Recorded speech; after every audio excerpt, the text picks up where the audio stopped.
a British Nigerian jazzist, Ola Onabule, on the stage, and we'll be talking about his life, his music, and what. Better way to start your Friday. Exactly. That's how you know it On is a jazz Friday, note. right here. Music is the food of the soul, more so if it is jazz music. Our artist right here, artist of the week is Ola Onabule, a sophisticated artist and entertainer. Onabule has forged an international career via his relentless program of recordings and concerts. Yeah, he's also appeared at many international jazz festivals worldwide. We can't name all of them, from Germany to Vancouver, Canada to United States, South Africa, across the world. He has been everywhere, and his all home the now. major stages of the world. He is right here, right now. Well, good morning, and nice to have you around. Thank you so much for having me on your show. Thank you. Thank you. Well, let me start from maybe your childhood, for instance. You were born in London. Yes. And then maybe after about 7 years, you moved back to Nigeria for about 10 years. Talk to us about that. How did you cope with that transition there? It was hard at first. You know, children are tough. And when you stand out, they want to let you know that you stand out and you're different and you don't conform. But at the same time, children are also very adaptable. So I learned very quickly, you know, how to speak the language, how to speak some pidgin, how to, you know, get some important little chops, things I could say back to people quickly. Do you still have those elements, the pidgin? Yes. Oh, yeah, you never lose them. It's like riding a bike. Great. You know, once I hit Lagos like this, I'm straight back into, you know. Yeah, so very quickly I fitted in and enjoyed my 10 years here and thought that was going to be the rest of my life, of course. And then my parents suggested that maybe it was time for me to go to university abroad. And I also assumed that at the end of that period that I would also come back after a university degree. But as it happens, I discovered jazz, or rather jazz discovered me. You took it right out of my mouth. I was going to say, why jazz? Did it discover you, or you were, you know, thrust into it, or you found it, you discovered it? Why jazz in the first place? I would suggest that I would think that it discovered me. Oh, okay. Because I was walking along a street to me. Meted jazz to him? I don't know. I was studying a law degree. And I said, no, I'm not a jazz singer, I'm a law student. He said, you are a jazz singer, trust me, I know. He said, we're playing at a club later on, come and join us, come and meet the band. Sing with us for a couple of nights, and if you like it, you know, you can come back next week. And I never looked back. Wow. That was it. All right, but you come from a family, people who read law and all of that, and you were supposed to be one of them. Yes. How compelling was that feeling that made you leave law? You were almost completing your program in law, and you had to say goodbye to it and then delve into something else. Well, you know what, I have to be honest, I had my doubts that I would make a good lawyer. I was in the company of some very talented lawyers, guys who could just, you know, recite reams of statutes without looking at their notes and could make a compelling argument on either side of any subject you gave them. They'd argue for, and whilst you were still trying to figure out what they were saying, they'd switch to the other side and argue against. So I was beginning to wonder if this really was me. So when music emerged, it had been a passionate hobby when I was a kid. When it re-emerged in my life, I realized that this was my true calling. Well, from watching your videos so far, I see that you're more of a vocalist. I mean, when you hear a jazzist, the first thing that comes to mind is, you know, some instrument like saxophone or... Absolutely. Yes. Do you play any, or how does it, you know, play out in your music?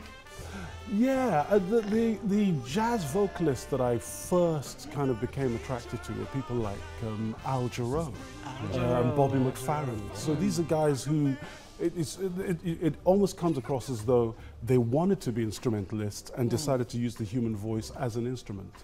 So I do a lot of vocal experimentation in the middle of my songs. I'll break the tune down, and then I'll explore, you know, the musical extremities of the song that I'm trying to do. Because you know, I want to convey this idea that we're all vessels for something more than whatever the limitations we've been told are the accepted. We can go, you can push beyond, you know, the limitations. Yeah, your voice has been described as a velvet voice, really very exceptional. Now, talk to us about your music. When you write songs, what is that? What do you look to? What inspires the kind of songs you write? Well, you know, I really deeply believe that music is a means of binding people together, of communicating to them important ideas that often enough we just roll around almost like food on a plate. You just push it around and you don't commit to eating it or pushing the plate away. I think music, you know, takes a powerful message and deposits it in your subconscious, so that you may not realize what you're beginning to think now, but when you go home, you'll hum the melody and you'll sing the accompanying words and express the idea to a friend, you know. So there are a lot of great pop artists out there who will sing you a song about love, and who'll sing you a song about dancing or whatever. So I can't compete with those guys. So I try to write songs about the power of changing our lives for better. But do you ever, are you ever under pressure to move away from staying true to your art? Because a lot of artists have that problem. You know, there is pop music and all of that, and people want to, like they say, you're as good as your last work, and you want to, you know, you want to outdo the last thing you did. Do you experience that kind of pressure? You know. I did at the beginning of my career, and you know, I turned down the big record deal and set up my own record label and built my own recording studio, because I realized that that was the shortest distance between myself and autonomy. I wanted to be my own person, and I didn't want anyone to be a filter between me and my truth, and the truth I wanted to express to the world. So I sorted out those means of control that traditionally, you know, big money How has the acceptance been? I mean, you've traveled around the world and you're back home now. How has it been? I mean, are people responding to your music in the kind of way that you expect them to? Slowly. I mean, a friend just described it perfectly. He said it's like caviar. You know, you offer someone caviar or food, a dish they've never had, and they say, "Oh, I don't like it." And they say, and you look at them, you say, "Have you tried it though?" you know.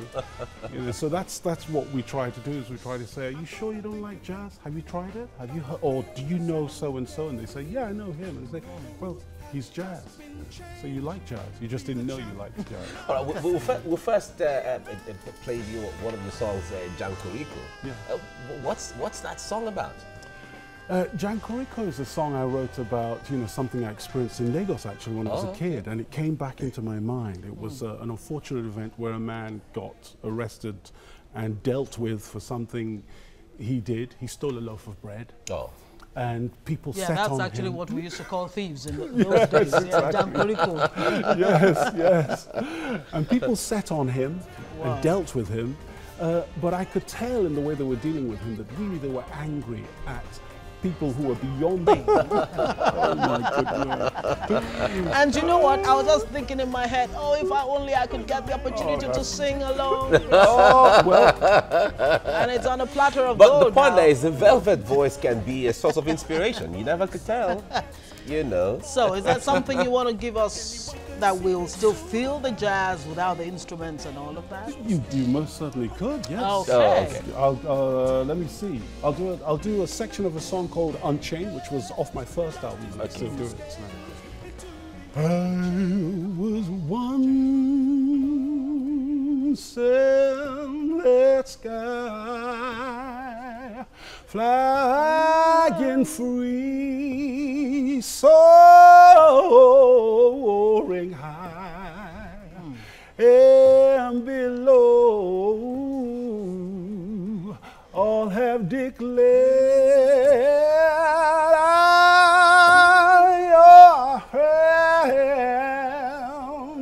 I no fear, 'cause I had a fall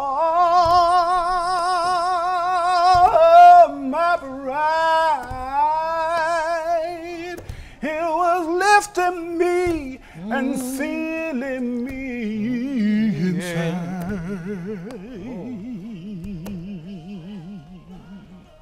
Whoa! Well, that was something. I was just close my eyes and just imagine everything you're saying in there. And you didn't know that was inside of you until that, you know, passerby looked at you and said, "You're a come jazz and play, artist." come and play.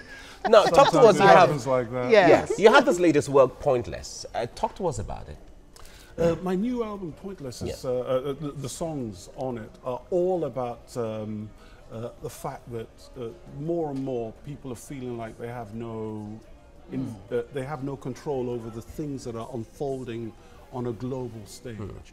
And the tendency is for them to feel that their effort, their trying is pointless. Meaningless. What's the point? Give up, you know.